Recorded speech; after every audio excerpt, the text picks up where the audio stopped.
Salut à tous, on se retrouve aujourd'hui pour le débat que vous attendiez avec impatience. Les sujets du jour seront donc Homeland saison 4. Donc elle vient de se finir en décembre dernier, mais bon, Jérémy et Benjamin n'ont pu la voir que très récemment. En même temps, ils ne peuvent pas considérer que ça va faire de leur journée, mais bon, c'est pas grave. Et le deuxième sujet sera donc un sujet d'actualité, puisque nous allons parler des films sur les super-héros. En effet, mercredi dernier est sorti Avengers 2 et cet été sort Ant-Man. Cependant, nous observons une multiplication de ce genre de films depuis quelques années, et Ben et Jérémy verront si ce processus ne va pas à terme tuer ce genre cinématographique. Les deux intervenants du débat seront donc à gauche Jérémy. Salut. Et à droite Ben. Nous allons donc commencer très vite en parlant de Homeland, saison 4. Jérémy, à vous la parole. Donc cette saison 4, dans l'ensemble, à part peut-être 2 ou 3 épisodes, moi je dirais qu'elle est ratée. Je suis carrément fait chier. Pas tout à fait de cet avis, mais chacun ses opinions. Pourquoi t'as aimé moi franchement... Moi, dans un premier temps, c'est vrai qu'au début, le fait que Adrien Brody et Daniel Lewis ne sont plus de la partie, j'aurais pu penser que ça allait être un échec, puis bon, au final... Non, honnêtement, je suis pas d'accord. On le voit quoi? On le voit 1 minute dans la saison, lors d'une scène hallucinatoire, et moi je me suis rendu compte à quel point il manquait à la série en 1 minute, ça se voit... Ouais, moi j'ai pas trop ressenti cette sensation-là quand je l'ai vu. Ah, si. Après, bon, je suis d'accord sur sur ce point-là avec toi, c'est que la saison pour moi elle a pas été très bien réussie. Ah oui, c'était plutôt un échec.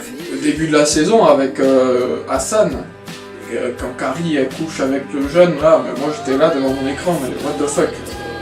Oui, c'est spécial, mais bon, c'est pas là que le bas tout de la ça saison, est ajouté, bam. Moi, c'est pas là que c'est embêtant. Je trouvais ça manquait quand même de rythme par rapport à votre saison.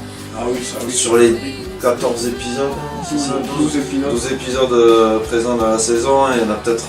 Allez, 4, moi je dirais 4 qui sont bons, qui sont vraiment très bons, mais qui piochent un peu du côté de 24 heures chrono, donc ceux qui ont regardé 24 heures chrono, ils n'auront rien de neuf. Hein.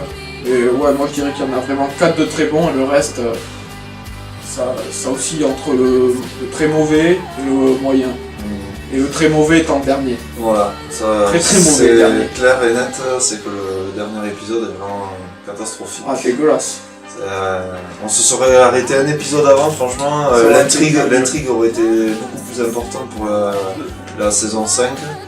Là, c'est vraiment non. Le gros problème de platonique. ce dernier épisode, c'est qu'il apparaît complètement déconnecté du reste. Je sais pas si ouais. t'as ressenti ça, mais... C'est vrai qu'on met l'épisode, et l'épisode d'après, on sait plus où on est en fait. C'est complètement déjà, il décontextualisé. dure 1 heure, longtemps pour un épisode d'Homeland, et puis, je sais pas, complètement déconnecté, on tombe dans les affaires familiales de Carrie.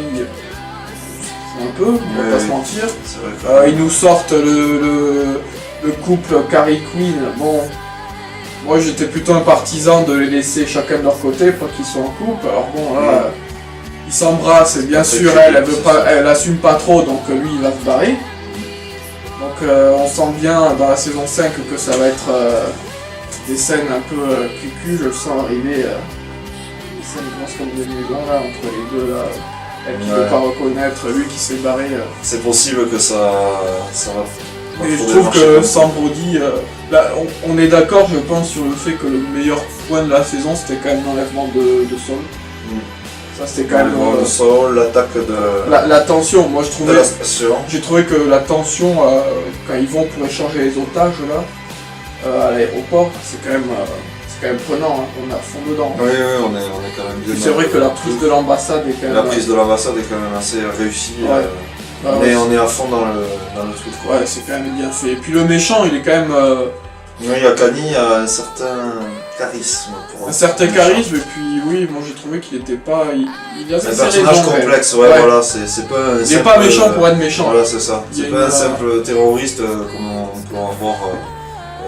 Comme on peut avoir dans certains films, genre Expandable. Oui, voilà, c'est pas un méchant, un bête et idiot. Par exemple. Voilà. Il a quand même ses raisons à lui. Après on le défend pas, mais... Il y a plus que la façade. Oui, voilà.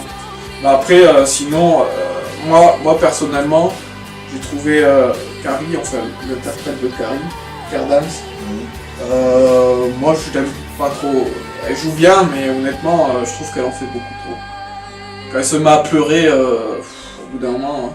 Ah, mais ça J'en peux plus. c'était déjà présent J'en dans peux les plus, saisons ouais. Et antérieures. puis là, il nous ressortent encore un coup de sa maladie mentale au bout de 4 saisons. On a compris qu'il est bipolaire. Mais si tu vas par là, ça a joué un rôle clé dans la saison quand même. Ah bon? Ah oui. Quand l'autre il a échangé les médicaments, Ah oui, machin, pour le donc- mari de le mari qui s'avère une top, le mari de l'ambassade. Donc ça a son importance quand même. Oui, ça a son importance, mais bon, tout le temps nous le rabâcher cet épisode, c'était un peu n'importe quoi quand même, quand elle sort dans la rue. Ah comme ça, oui, enfin. oui, mais bon, ça fait partie. Bon, le seul beau point, c'était qu'on va bourdir à la fin, mais bon, j'aurais préféré qu'il soit en vie plutôt que ça soit une chute. Tu te l'aimes, hein, ton bourdi. Bon, il va falloir passer à conclure. Ben, un dernier mot. Comme dernier mot, voilà, mon bilan de la saison, plutôt négatif. Donc la grande question c'était est-ce que Damian Lewis va réellement manquer à la saison? Je pense qu'on peut dire oui quand même si j'étais pas super à fond avec le rôle de l'acteur et compagnie, mais c'est vrai que c'est quand même un sacré manque. Et puis c'est une saison avec pas forcément beaucoup de rebondissements, beaucoup d'épisodes gâchés et longs, enfin ça rame terrible quoi. Donc dans l'ensemble, c'est pas forcément une bonne saison et je pense que ça va pas être terrible pour la suite de la série. J'avais mis un dernier mot sur le sujet. Ouais, clairement, pour moi, c'est la plus faible des 4. Honnêtement, l'intérêt est proche du néant. Bon, à part pour l'intrigue pour ça, comme j'ai dit, mais sinon, pourquoi avoir fait une saison 4 La saison 3 concluait, je trouve, parfaitement la série. Ça aurait été une très belle fin de série. Mais là, non, il faut toujours continuer encore plus. Et d'ailleurs, la saison 5 arrivera à la rentrée. Et je ne l'attends pas du tout. Donc, je ne pense pas que je la regarderai directement. Je laisserai passer un petit temps. Voilà. Merci à vous deux d'avoir exposé vos idées sur le sujet de Homeland saison 4. Nous passons donc au second sujet du jour, sur les films super-héroïques. Benjamin, à vous l'honneur. Alors pour commencer, les films de super-héros, moi c'est un petit peu mon dada, je suis quand même assez fan. Voilà, Batman, Superman, tous ces super-héros c'est quand même quelque chose. Aller les voir au cinéma c'est énorme. Il y a eu des bons films, Man of Steel, The Dark Knight, voilà c'est vraiment les films, même le dernier Marvel, hormis Avengers 2 qu'on va voir ce soir. Les Gardiens de la Galaxie j'ai adoré. Captain America 2. Ça fait quand même déjà pas mal de films qui ont été programmés sur au moins une période de à peu près 5-6 ans. Et là, dans les 5 années à venir, on en a une belle tripotée. Oui, d'ici 2020, on en a du côté de chez DC, on en a 10. Donc bon, là, ça reste quand même acceptable. C'est correct. 2 en moyenne par an. Mais du côté de chez Marvel, on a quand même 19 films qui arrivent d'ici 2019 chez Marvel. Ouais. Donc ça fait quand même une sacrée... ça fait 29 films. Ça fait 29 films d'ici 5 ans du côté des super-héros. Donc moi je me demande si à force d'exploiter le filon, est-ce que ça va pas tuer le genre? Parce que à force, il va y avoir une certaine lassitude. C'est sûr que c'est une question qui peut se poser. Alors jusqu'à présent les films étaient corrects. C'était plutôt bon. Là, réussi. Là des récentes ces dernières années, à part Iron Man 3, qui a été une petite déception. On ne parlera pas, parce qu'il est lâché, on va se mentir. Sinon, les gardiens étaient très bons. Moi, ça m'a rappelé un peu l'époque Star Wars. Ouais, ça fait... J'ai trouvé, tu vois, dans les Gardiens de la Galaxie, un nouveau souffle. Moi aussi. Par rapport à certains autres Marvel. Un nouveau ton, beaucoup plus humoristique peut-être. Et aussi, moi, j'ai vu du potentiel dans l'univers qu'ils développent. Ouais. Je me dis qu'il y a moyen de faire pléthore de films, mais bon, il y en a déjà prévu beaucoup. Ouais. Donc, pour les gardiens, il y a ça, mais après, il y a eu Captain America 2 qui vraiment, je pense, est un de mes Marvel préférés. Je sais pas toi, mais il a relevé le genre aussi. J'ai trouvé, par rapport aux autres Marvel, un scénario un petit peu plus élaboré que le scénario classique. Plus mature. Il y a les héros, il y a les anti-héros, on se bat, c'est toujours les héros qui gagnent. Là, il y a quand même un côté thriller, il y a un côté politique, c'est pas qu'un film de super-héros. Donc ça, c'était bien. Mais là, du coup, ouais, voilà, on peut se dire, parce que vu les films qui arrivent, on peut se dire, certains, est-ce que ça vaut le coup de payer pour aller les voir? Parce que, bon, il y a par exemple Shazam. Tu connais Shazam? Alors, avant de voir... Moi, je connais l'application Shazam, voilà. mais...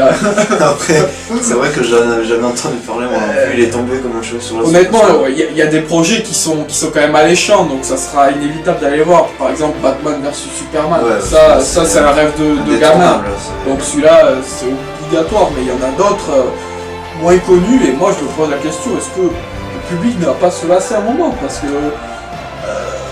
si les scénaristes continuent dans cette voie de la qualité, ça va. Oui. Mais si au bout d'un moment les films commencent à baisser d'un point de vue qualitatif, déjà moi d'après ce que j'ai vu, Avengers 2, bon, on l'a pas vu pour l'instant, mais d'après ce que j'ai cru lire ou entendre, j'ai eu des avis pas forcément très positifs. Ouais, Alors est-ce qu'on serait pas sur une pente déjà descendante? qu'on commence... Est-ce qu'on ne commence pas, et quand on voit tous les films qui arrivent, ça peut faire peur. Donc honnêtement, moi je me demande s'il faudrait limiter un peu peut-être. Alors après, voilà, ce qui peut peut-être sauver, c'est par exemple, on a Ant-Man qui sort cet été, qui est un super héros, mais qui fait pas partie du haut du panier, et un peu comme les Gardiens de la Nouvelle Galaxie. franchise. Voilà, un peu comme les Gardiens de la Galaxie, où forcément, voilà, c'est des super héros, mais on les attendait pas à ce niveau-là, et on a été curieux, on est allé voir, et tout le monde a fait de même, et ça a été une grande réussite. Alors est-ce que les vrais super-héros comme Superman, Spider-Man, Batman, voilà, est-ce que c'est pas... Tu vois, par exemple, prenons une année comme 2017. J'ai fait le compte, en 2017, t'as au total 6 Marvel qui sortent au cinéma et 3 DC. 2017, ça fait 9 films en 2017, super-héros. Sur 12 mois, ça en fait quasiment un par mois. Ça fait quand même un rythme, c'est un rythme soutenu. énorme. Ouais, bien sûr. Alors après... Après, ils ont raison, ça cartonne pour l'instant, donc ils ont raison. On en profiter. Est-ce qu'ils vont pas se brûler les ailes au bout d'un moment? À vouloir trop en faire. Moi je pense que déjà une des premières victimes ça sera les 4 Fantastiques qui débarquent là en août il me semble, en 2015. Je pense que celui-là il va se planter, c'est malheureux mais Et c'est déjà planté une première fois. entre une promo déjà désastreuse, des premières images pas très rassurantes, donc, j'espère que ça ouvrira peut-être les yeux aux autres, mais à mon avis non parce que Marvel et DC ils ont leur calendrier déjà. Marvel, je pense, ils ont annoncé que jusqu'en 2019, mais je pense qu'ils ont au moins jusqu'en 2025. Facile. DC, ils ont jusqu'en 2020 pour l'instant, mais bon, il doit y avoir des plans bien dessus aussi. Bon, nous allons nous arrêter là sur ce débat sur les super-héros, et donc nous allons conclure. Ben, votre conclusion. Non, moi ce que je dis c'est que si les scénaristes arrivent à faire des intrigues un petit peu plus intéressantes, des revirements de situation et des scénarios un petit peu plus réfléchis que les gentils qui se battent, les méchants qui se battent, c'est toujours le gentil qui gagne et compagnie, je pense que ça peut être plus intéressant et faire que le monde continue de venir. Après s'ils sont pas dans cette optique-là, moi le premier déjà, je commence à en avoir ras le cul, que ce soit toujours le gentil qui gagne et que ça se passe toujours de la même manière. Il y a juste le héros qui change, mais le scénario c'est tout le temps le même. Globalement, les étapes du film, c'est tout. Voilà, c'est ça. Donc là, ça commence à être ringard. Donc il faut insuffler quelque chose de nouveau. Oui, je suis d'accord. Moi, Je pense que ce qu'il faut à tout prix qu'ils fassent, c'est un vent nouveau, quoi. Il faut qu'ils aillent chercher plus loin dans les scénarios, il faut essayer de se réinventer. Parce que quand même, ça fait quoi maintenant? Ça fait depuis 2008, maintenant que les super-héros sont arrivés sur les écrans. Donc on en a vu déjà pas mal des films de super-héros, donc au bout d'un moment on a un peu fait le tour de tout ce qui a été fait. Donc moi pour résumer en un mot, c'est réinvention, il faut se réinventer. D'accord. Donc les films sur les super-héros doivent se réinventer pour continuer à marcher. Très très bien. C'est donc sur ces paroles que s'achève ce débat du jour. Merci à Benjamin et à Jérémy d'avoir exposé leurs idées. C'est maintenant à vous de vous faire votre propre opinion. Nous nous retrouverons prochainement pour un nouveau débat dont l'un des thèmes sera la version originale ou la version française. Un débat palpitant qui nous attend. Au revoir à tous et bonne fin de journée.